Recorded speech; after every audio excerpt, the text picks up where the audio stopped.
you're probably thinking the same thing I am.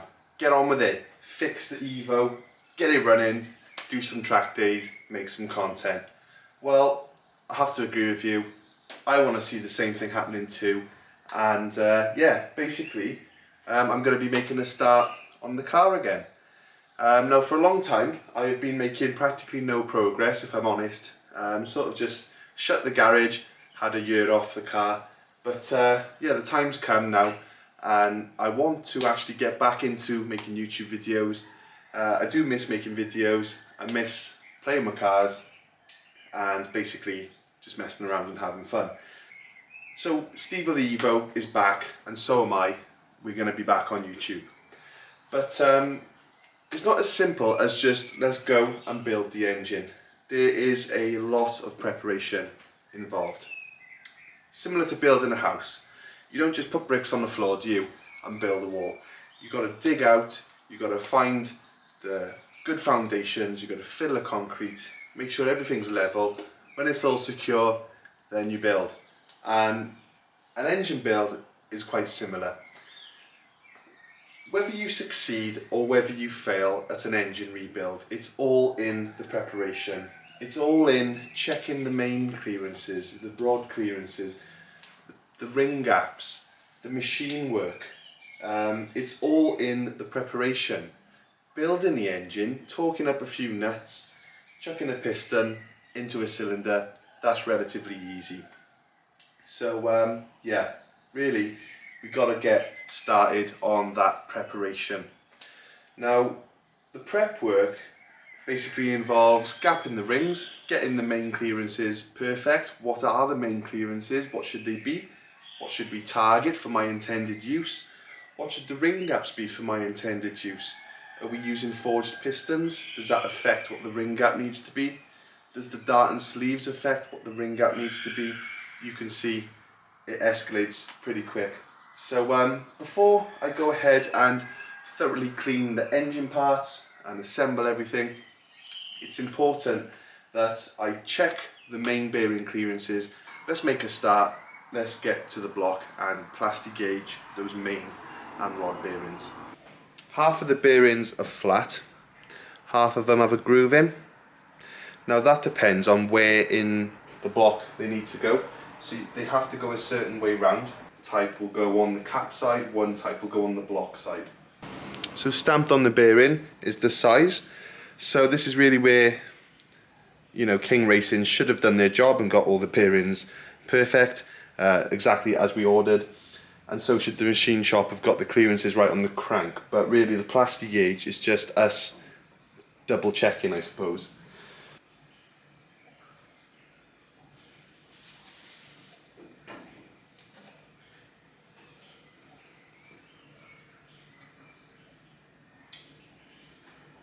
All the bearings are now in place.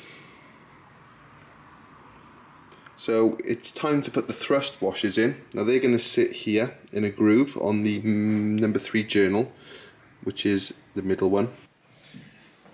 So these thrust washers, they've got a side with a groove in it and then a flat side. It says in the manual that the grooved side faces the crankshaft weight.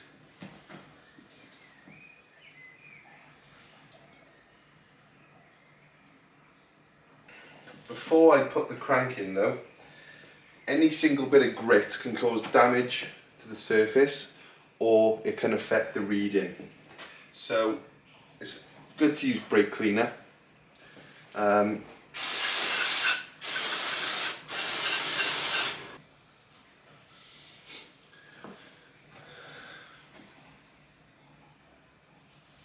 when you're certain that every single little bit of dust is off, then we can now put the crank in.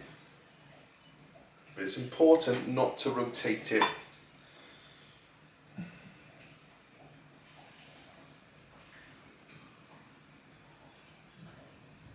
So the crank's in, and I've cleaned the surfaces with brake cleaner just to make sure there's no debris on there.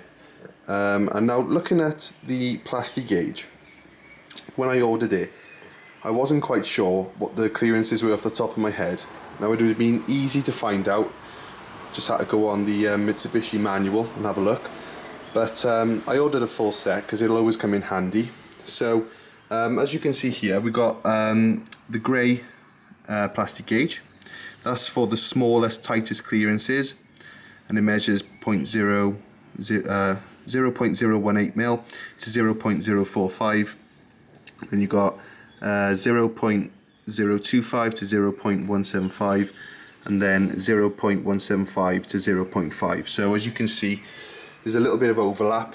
So these should basically be able to measure any clearance that we're going to need. So today we're just going to really be trying to figure out what are the clearances, and then I'll be able to do a bit of research on whether they are suitable for my application, whether they're a bit too tight, a bit too loose, or whatever. So the first thing I need to do is I need to insert the other side of the bearing into the main cap. Now it's a pretty simple thing. There's the main cap, and then you have your bearing there, and there's a little notch, so you just try and get it in as square as you can and just gently press down. There's a little bit of resistance, but once it's in, it's a really nice, perfect fit. So once it's in, that's what it would look like. So this one is the cap number 1, and there's an arrow which tells you which way around it goes. So that would go like that. Okay, so we've got the plastic gauge out now. So I got an old bearing. This is the one that came out of the blown engine. So I'm just going to use it as a rough guide, so I know how much plastic gauge I need.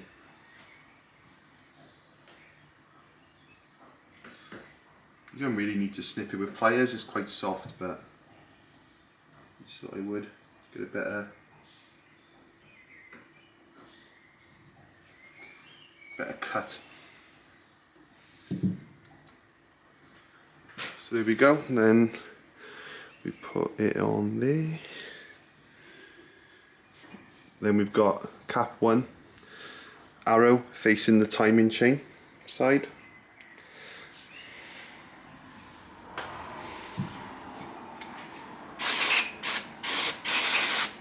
Just going to clean the cap once more to be safe. Okay, so we'll put the cap on.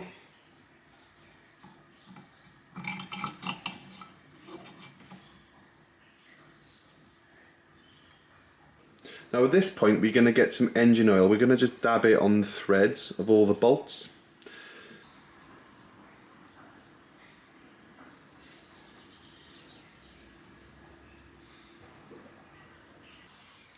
Okay, so I've just done a bit of research to trace down exactly what ARP stud kit this is, and then also the torque sequence, torque settings rather, that is supposed to go with this kit. So ARP recommend I torque in 3 equal increments to 70 foot-pound and then 37 on the smaller ones.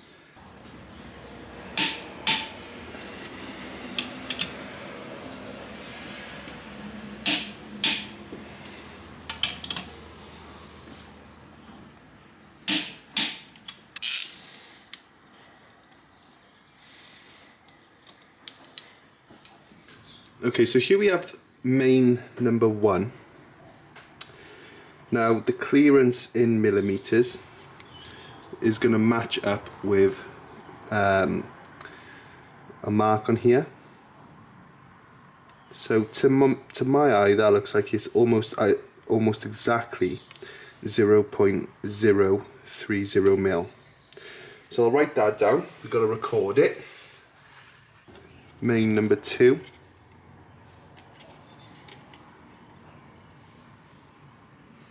I'd say 0.3 to 0.35. So main number 3. This is typically a tighter clearance, I think, or a looser. I don't know off the top of my head, but it's supposed to be a little different to the others. But it's 0.030. almost exactly. I'd say that's between 0.3 and 0.035. And then finally, the last one, again between 0.03 and 0.035. I'd probably say it's a lot closer to 0.03 though. So just to recap them, pretty even across the board, 0.03 mil, 0.03 to 0.035, 0.03, and then between 0.03 and 0.35, between 0.03 and 0.035. So they're pretty even across the board. The spec is slightly different for the main one. So you would expect to see the main one, it could be a little looser, but the corrected clearances, as you can see, 0.024 to 0.042. So for journals 1, 2, 3 and 4, they are in spec. And for journal 3,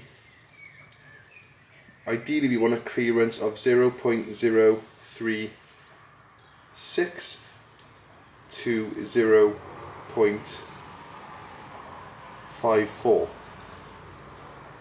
which is a massive range.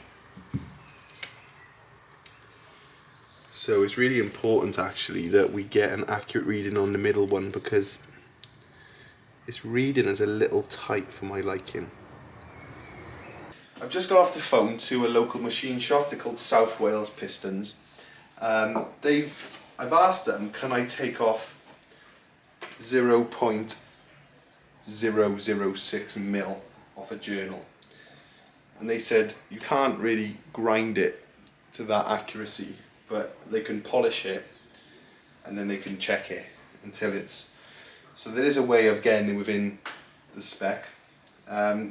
Normally, people would go down the route of buying another set of bearings that are slightly looser. In this case, it's not an option, because with the bearing size I'm running, I got to use those bearings or the crank goes in the bin, because there's no other bearings. So that's why I would go down the route of having the crank polished to the bearing rather than getting bearings that fit the crank. So I've tested the com rods and they're all even at a 0.063 mil. Now looking online, people go for all sorts of clearances. If they're doing track days or it's a daily driver, there's such a massive range of acceptable oil clearances. So looking at the rods, they tend to be coming under the more track car, high power clearance, and then the mains, they tend to be under the factory spec, which is considered quite a tight clearance. Now number 3 was reading at 0.03 mil, and that's a bit tight, that is. It should be 0.036 mil. So after spending all day looking at and researching clearances, this is what I've found. Number 1, main in spec. Number 2, main in spec. Number 3, main. 6 thousandths out of spec. Number 4, in spec. Number 5, in spec.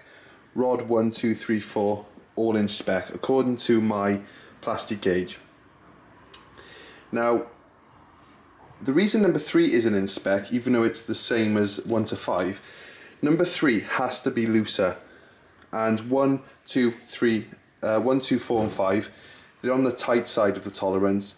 Number 3, yeah, the tolerance has to be quite a lot looser on that, so it's out of spec by 6 thousandths of a mil. The rods are pretty much spot on. They're definitely towards the looser side though, but they're all within spec. So journal number 3, I'm not happy with proceeding. Now, everyone has a different opinion on bearing clearances. Some say go tight, some say go loose, depending on the car and the application. Now that is tight on the basis that we're making standard power at standard clearances. It's still too tight and out of spec. I tried jumbling around some of the bearings. I thought maybe there's slight differences in the bearings. I did get one fluke reading of 0.035, but I was not able to replicate it. So I had about 10 of 0.03. So that's what we're going with. It's definitely too tight. Now these are quite tight on the basis we're running 300 to 400 horsepower. Now as you up the power, they do recommend you run looser and looser clearances. So I have got a 64-66 kit on order. So with that in mind, we're talking 600 to 700 horsepower target. It just makes that even less acceptable. I can't afford to risk that. So for you Americans, this is what that translates as 0.0012. I need to go and have a second opinion. I still got to get on with stuff, because even if they did pass the plastiguage test, I still couldn't put the engine together, because I got to balance number one comrod, and I got to balance these pistons, and I got to gap the rings. So I'm not sure how far I'll get today, but I'm going to make a start on getting some new rotary tools to balance that and the pistons. So let's go to the shop. Okay, so the new comrod's about 6 grams heavier than the others. So 598 grams, this one's 603. So I got to take 5 grams off it to match the others.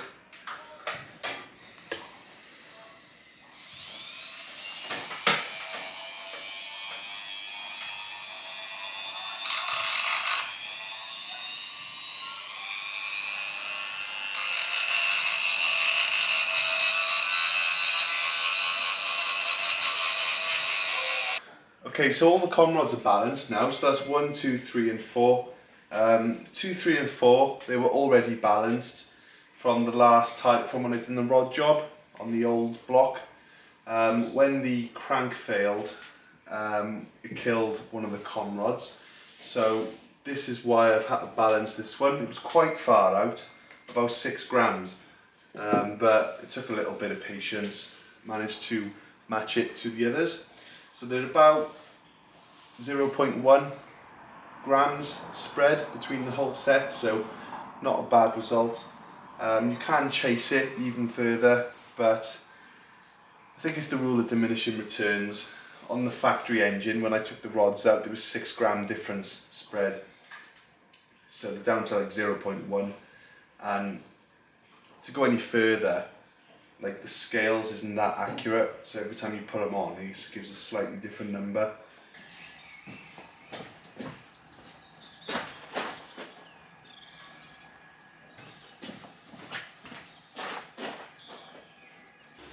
So yeah, crank's gone off to South Wales Pistons. That was this morning. Then I went to work, come home since. Basically everything's checking out minus journal 3, so they're going to try and polish or grind that to be a little bit bigger. So I tried asking them to do it quick, but it's going to be about a week, so they just physically can't get it done any quicker. But there's a lot for me to get on with in the meantime. So I want to rebuild the cylinder head, and the block, they didn't need the block, so I've got the block. The rings need gapping. I need to do a little bit more final balancing, I think, on the pistons and rods, just like hundredths of a gram, so not a lot. But behind me, which you can't see in the shot, I've got 2 different engine parts. So I've just done one off camera. I've tried to use this aluminium oxide remover. I don't think it's very strong. In America they get this really strong concentrated stuff that just nukes all the oxidation off. Well, I think ours is quite watered down in the UK, as far as I can tell. Maybe I gotta buy it from online, I don't know. But I'll show you the results. and I suppose you can let me know. It does the job, but not quite as strong as I was hoping. So this is one I done earlier, not a bad result. It was quite heavily oxidized, but the bit that I'm not quite happy about, I had to use wire brushes basically. So I used a wire brush on the end of a Dremel, and it did remove a lot of the oxidization, but it's a little bit of patchiness there where some residue comes off the brush. So I can take out the patchiness with metal polish, and it'll just give it a bit of a better finish. But not a bad result. Much better than, well, it didn't look like that. It looked a bit more like this. So, you know, all things considered, I think it looks pretty good. So I'm going to do this bit now, and I'll set the camera up and I'll try and show you the process that I've worked to.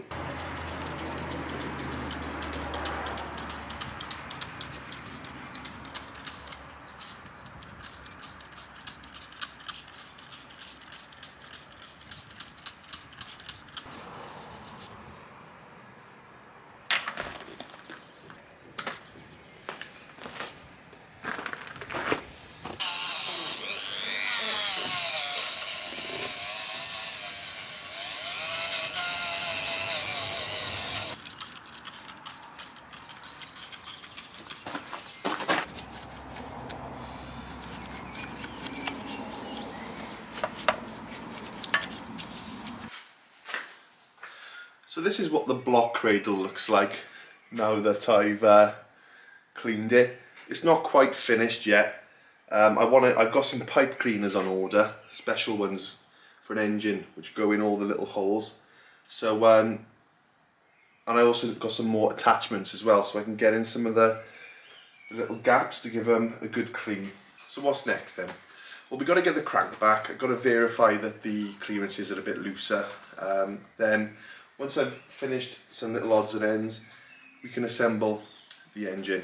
So I'm aiming for one video a week moving forward. I want to get the car consistently moving and progressing, and yeah, hopefully you've enjoyed the video. Let me know what you think in the comments, and I'll see you in the next one. Cheers guys.